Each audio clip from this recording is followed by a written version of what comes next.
Welcome to Inspiring Minds, powered by the Edison Awards, where we showcase the leading innovators from around the globe. I'm your host, Jennifer Trammell. On the podcast today, electric drive motors. They're the power behind everything from the fan in your computer to wastewater treatment plants. But there's a big problem because much of the energy with these motors is wasted. The team at Adventech is pioneering amazing new motor technology. They're based in Alabama, but we're here today in Fort Myers, Florida at the Edison Awards with Adventech CEO Ron Ballman. Ron, welcome to the Inspiring Minds podcast. Thank you. Appreciate you having me here. And congratulations to you and the Adventech team on your Edison Award nomination. Thank you. We're really excited and honored to be here. It's been a great experience so far, and we've met some great people and seen some wonderful products, and it's really been exciting for my team. Tonight's the big night. It's the big night, yeah. And we feel honored just to be here with the folks that are here, and to be in the presence of folks that are like-minded and innovative like we are. It's just a big honor to be here, and we're excited for everybody who's here, and having the opportunity to really congregate with the kind of folks that have the same type of focus that we do, trying to solve problems. It really is an inspiring group of innovators and inventors from around the world. It is, and we've met some great people, and we had a chance last night to go to the Edison Winter Estate, and it was awe-inspiring really to see a place where great minds like Henry Ford and Thomas Edison and Firestone and would go and they'd retreat and they'd take an opportunity to have some open airspace and really think about, who knows what they thought about. We sat on the porch for a little while last night at a couple of the bungalows and just kind of pictured ourselves back in the time where these gentlemen and these ladies would sit around and think about what they could do to make things better, because that's really what made them great people, and we could just feel the spirit of that while we were there. So it was very nice being there. Think about that hustle and bustle and kind of the pressure that these men were feeling. Sure. And you sit out on the porch in Fort Myers, you kind of take that deep breath, right? And start to get the space to let the ideas flow. Yeah, and we actually sat and talked about that briefly last night as well, just listening to the wind blow through the trees, and they had a lot of bamboo rattling, and just thought about even back in their day where it wasn't so connected like we are today with social media and so on. The amount of pressure that they had to feel at the time, as they were innovating and bringing the world around into things now that we really take for granted, like flipping on a light, to getting in our car and going for a drive and that kind of thing. And these were people who were responsible for making those types of products available to the masses and affordable. It's as well as all of the other things that they're not as well known for that they did, and I, being an industrialist and being very proud of the city. I grew up in Detroit, and knowing the history of Henry Ford very well, and understanding that it's not so much the car that made Henry Ford amazing in my eyes. It was the way that he created work processes that made things more standard and more cost effective, so that even the common person could afford what was at that time considered a luxury. And we look at our process of innovation much in the same way, right? We want our technology to be able to be affordable. We want it to be something that changes lives and affects the world in a positive way, and we want to do it in a cost-effective, high-quality manner, and that's all in the spirit of the way that someone like Henry Ford would want it done. So. And we're going to talk more about how your team at Adventech is really building on that innovation of Henry Ford today. Right. Exactly. So we're talking motors. Let's get our listeners in the right mindset. What do we mean when we say motors? Right. So electric motors, they're around us everywhere. They are actually the largest single source consumer of power in the world. They consume over 52% of the world's electrical power. And they're so common. I mean, in your home, you may have one in your swimming pool pump. You have them, running your air conditioning and your heater fans, and you have them, just in all of your appliances. Your dryers and washers are driven by small motors and so on. And then Everything industrial that you can imagine. You know, from our wastewater systems to our sewage systems to everything industrial for fans and exhaust systems and so on. You know, assembly lines, conveyor systems, all of that are all driven by electric drive motors. So the industry is it's an enormous industry. There are millions of motors sold yearly all over the world. There's a very high standard right now for motor efficiency that's being driven through not only the Department of Energy, but you know, great organizations like NEMA and the IEC that really kind of govern the way that these types of products are produced and put into the market to ensure that they're safe. And so drive motors, as you can imagine, can range from, you know, something as small as a motor that's inside your computer running the fan to keep it cool, to as big as tens of thousands of horsepower used in hydroelectric dams and in rolling mills that you know, roll steel flat and aluminum flat and those kind of things. So they're everywhere, but they're not noticeable so much because they're just kind of hidden behind the scenes. Yeah, but these drive motors are really driving our world. They are absolutely, and they have for many, many years. The first drive motor, Nikola Tesla was one of the primary innovators of the first drive motor systems. And over the course of the last 100 years, virtually the drive motors have not changed much at all.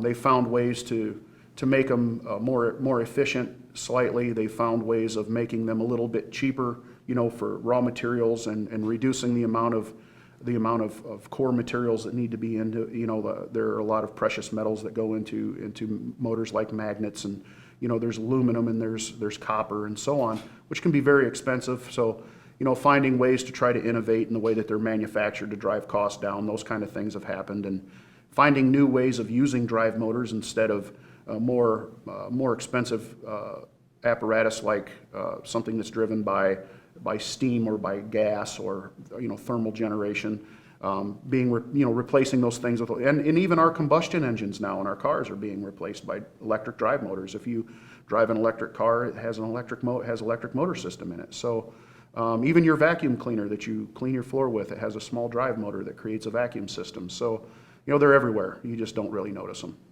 Adventech sees incredible opportunity with drive motors because they see a core problem. What's the problem with these types of motors that really haven't changed for 100 years?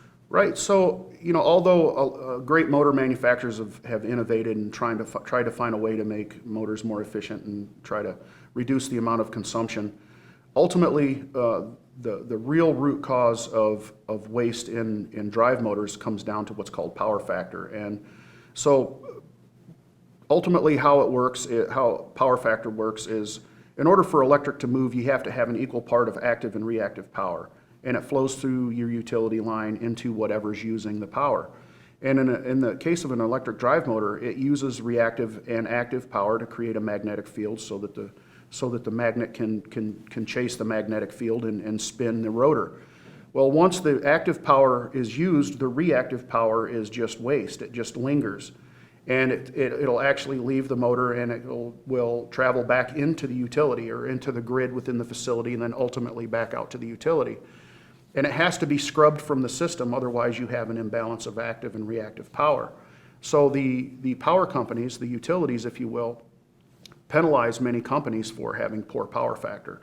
So because they have to deal with this waste now. They have to deal with it. So what they've done, they meaning industrial solutions providers, no one has been able to address this power factor issue. It's just been accepted as an inherent problem with the motor. And so they've created what's called power factor correction systems, which are basically a giant bank of capacitors that you put in the utility line to capture reactive power, much like a trash can would, and then it just dies there. It's never to be used again. Whereas, so what we've done, and in conventional motors, 15 to 30% of the power that's called, so you have a power factor of 0.65, that means 35% of what you're calling is being wasted. And there are motors that are 0.82, 0.83, so, you know, 18% of what you call is wasted. Well, our motor has no reactive power waste, so we have a power factor of 1. 100%. It's 100%, and How we've accomplished that is a conventional motor has a set of windings in the motor that converts electrical power into mechanical power through the magnetic field. So we've actually taken a second set of windings and put them in concert with the first set of windings, and it uses that second set of winding uses the same magnetic field that the electrical to mechanical power uses to generate. It uses it to generate power. So that power being generated is actually utilized within the motor itself, and it becomes leading. Therefore, if there's excessive power being generated, it can be called from our motor and used within the grid of a facility itself. So not only is it fully utilizing its own energy, it might actually be creating power. Yeah, and what we've found is, so most motors will run at about 75% of its load, meaning there's 100% load means you're using 100% of the power of the motor. And then there are motors that are overused to 125, 150%. So the more load you use on our motor, the more power it consumes, more of its own power it consumes. So if you have a motor running at 75% load, that means that you're still 25% from full load. So we're not even utilizing all the power that the motor's generating. And we have thousands of motors all over the world, and we see as much as 30 to 40 amps leaving each motor being called and utilized by other resources on the same grid. So it makes even conventional motors, if you're going to continue to use conventional motors on the same grid as our motor, it'll make the other motors more efficient because it's calling less power from the grid and calling power, because our power is leading, it'll call it from our motor first. The other latent effect that having an internal power source with our motor has is we have a higher RPM, which means a conventional motor that runs at 1800 RPMs normally runs around 1786, 1788 RPMs. Ours actually runs 1794 to 1798, which means it's closer to synchronous speed. So you're getting more work done for less money, which if it's hooked to a water system, you're getting more gallons per minute. If it's hooked to an air system, you're getting more CFM per minute. And then the other thing is our motor, because it has an internal power source, has less slip, therefore our torque is extremely high. And what that'll allow someone to do is potentially step down in the size of a motor, which to do the same amount of work that the larger motor would do, which means that the initial cost of the motor would be less, and then you're still getting the same amount of work done for less upfront cost, and therefore your ROI is much quicker. So we're seeing ROIs on our motor, return on investment on our motors, as little as 90 days. We've had motors go into the grid, $20,000, $30,000 motors, and they're paid off in 90 days just from the savings that they're realizing from the motors. That efficiency is really there. It's amazing. Wow. So let's step back big picture. If motors can be replaced with this type of technology, what are those benefits for our world? Sure. So the fourth largest consumer of power in the world is waste. There's 1.1 billion gigawatts of power annually wasted, and that continues to grow as we electrify more and more. And if 52% of the world power is being consumed by induction drive motors, and we could displace 15 to 30% of that waste, we're talking about well over $650 million worth of power globally saved every year just by implementing this motor. And 1.1 billion gigawatts is more power, there's more power being wasted than are consumed by as many as 12 of the smallest countries. So we could basically almost electrify 12 small countries with the amount of power being saved from implementing this solution. Wow. It's a fantastic opportunity. Yep. It is. So this is called the MaxEff Induction Electric Motor Generator. Correct. And that's what you've been honored with the Edison Award nomination for. That's correct. Something like this doesn't happen without a really talented team and a commitment to innovation. How is that part of the Adventech culture? To give a lot of credit to the inventor, Gerald Gaucher, he spent a better part of 20 years of his life refining this technology and working extremely hard out of his small shop in Sarasota to not only reinvent this multiple times, but also find the right partnerships to help us, get this motor out into the market and start testing it in real life application. So we took that spirit of not taking no for an answer, and trying to understand how we can continue to improve. Continuous improvement is part of the culture that we have coming through the door at Adventech. And the group of people that we've brought into our manufacturing site, the fun part of that whole story is not one person that works at Adventech, other than the inventor himself, comes from the motor world. And so we've got a great group of people who have been brought up through our culture, through the training process, and helped us innovate not only the training processes that we use that are, our work instructions are all video driven, and the folks that have learned how to build this technology and repetitively build this technology are going through the ISO process, going through all of our other certifications through CE and through UL and everything. It was seamless, and it was all because of the kind of people that we have in our plant. We have twice a week on Tuesdays and Thursdays we have what's called an Apqp meeting, and it's part of our quality process where people come in out of each department, and we talk about the projects that are, what's going on in each department. We talk about any obstacles, we talk about any issues, or we talk about especially any opportunities we see to improve the process. And this is coming directly from the people that are putting their hands on this technology every day. And we've gone from, in the matter of 3 years, including the interruption we had with COVID, and it's an amazing transformation where we went from building one motor at a time out of a small shop to, putting, as many motors as we need to through the plant with repetitive quality and without fail, and very happy customers. And we also engage most of our employees are engaged directly with customer solutions, which sometimes we have customers that'll come to us with issues that they've struggled with for a very long time, being able to improve on their grid performance and so on, which is abnormal for a motor company, to really want to address those types of issues. Yeah, you're taking more of that collaborative approach. Exactly, and the more we learn about the struggles that our customers are seeing, the more innovative we can be,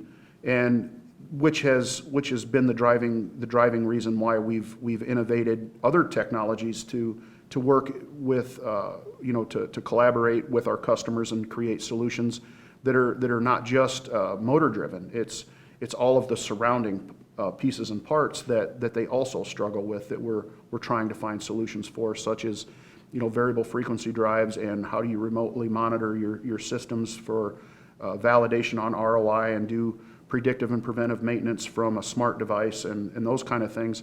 So we've come up with solutions for those kind of things as well, and it's all just been because of our team listening to what our customers need, and that's the type of culture we have at Adventech. We want to be a solutions provider. It's not just a industrial technology company. We are a one-stop solutions provider. I'm thinking about Gerald sitting in his shop in Sarasota, and having some of that open space to just think. Right. Like you've experienced here in Fort Myers. Yeah, his shop is his Edison estate, if you will, right? And it's, as I said at the beginning of the podcast, we saw the true value with Gerald in allowing him to be removed from the day-to-day piece of the business and have him focus on what's next for us. And the result of that is, now we're moving into the EV space. And let's talk about that. So moving into electric vehicles with this type of motor technology, what does that look like? Yeah, so a couple of years ago, we started this journey, and we had some great results with a car that we brought in and we converted to our technology. It was an existing vehicle, and we gathered some great data from that experience and used that as the building block for our vehicle. And we felt that it was the best path for us to take is to just build a car from scratch, and allow it to be able to not only reflect the spirit of our company in the type of car that we're building, but also for us to be able to accommodate our technology. We wanted to build a full system solution. So our car is going to be a little bit different than what most people are used to seeing from an electric car. It's going to be a little more fun to drive, we believe, and And it's also going to relieve the stress of worrying about how do I charge my car. We're getting into ourselves into a position where we believe that our motor is going to be far and above anything that, from a mileage perspective, that anybody's seen in the market.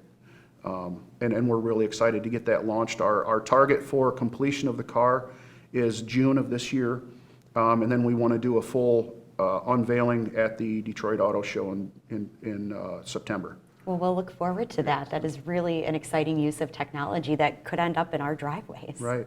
We're excited about it. And once again, I think if it wasn't for Gerald having that open air space to be able to go put his hands on this technology and think about what's next for us, we wouldn't be where we are. So once again, in the spirit of the Edison legacy, right? You have to have that downtime to be able to get your uptime and use it effectively. So, yeah. Well said. Congratulations to you and the Adventech team. We'll be cheering for you tonight. You've been listening to Inspiring Minds, powered by the Edison Awards, showcasing the leading innovators from across the globe. Thank you so much for tuning in today. I'm your host, Jennifer Trammell, and I hope you'll join us again next time for our next conversation with another inspiring innovator.